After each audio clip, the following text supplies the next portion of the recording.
soit l'Algérie accepte de libérer Sansal, soit, Retailleau relance ses menaces. À 2 jours du verdict final dans le procès de Boualem Sansal, Bruno Retailleau persiste dans son attitude provocatrice à l'égard de l'Algérie. Invité sur Live News ce mardi 25 mars, le ministre français de l'Intérieur a une nouvelle fois agité la menace d'une riposte graduée, cherchant par tous les moyens à imposer son diktat. À ce titre, il affirme, soit le régime algérien accepte de libérer Boualem Sansal, soit nous n'aurons pas d'autre choix que de monter dans les tours. Cette posture n'a rien de surprenant, tant la France multiplie les ingérences dans les affaires algériennes, utilisant l'affaire Sansal comme un levier de pression politique. Nouvelle déclaration incendiaire de Bruno Retailleau à l'approche du verdict dans l'affaire Boualem Sansal. Depuis plusieurs semaines, la France instrumentalise ce dossier, usant d'une rhétorique menaçante et cherchant à dicter à l'Algérie la marche à suivre.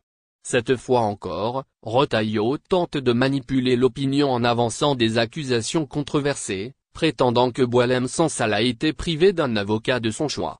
Pourtant, l'écrivain a, lui-même affirmé vouloir assurer sa propre défense durant l'audience et n'a jamais mentionné la moindre pression pour écarter son avocat.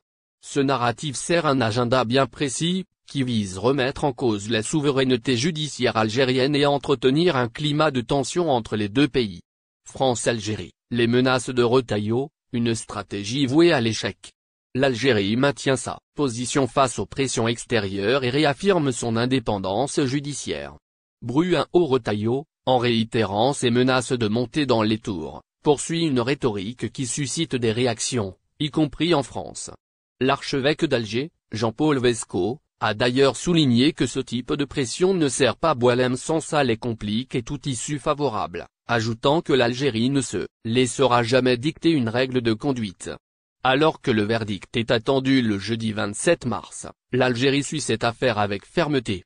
Le parquet a requis 10 ans de prison ferme et une amende d'1 million de dinars, dans le respect des procédures judiciaires en vigueur.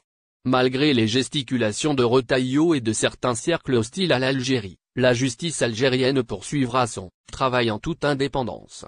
En somme, l'affaire Sansal ne saurait être un prétexte pour des ingérences extérieures, et encore moins pour une tentative de chantage diplomatique.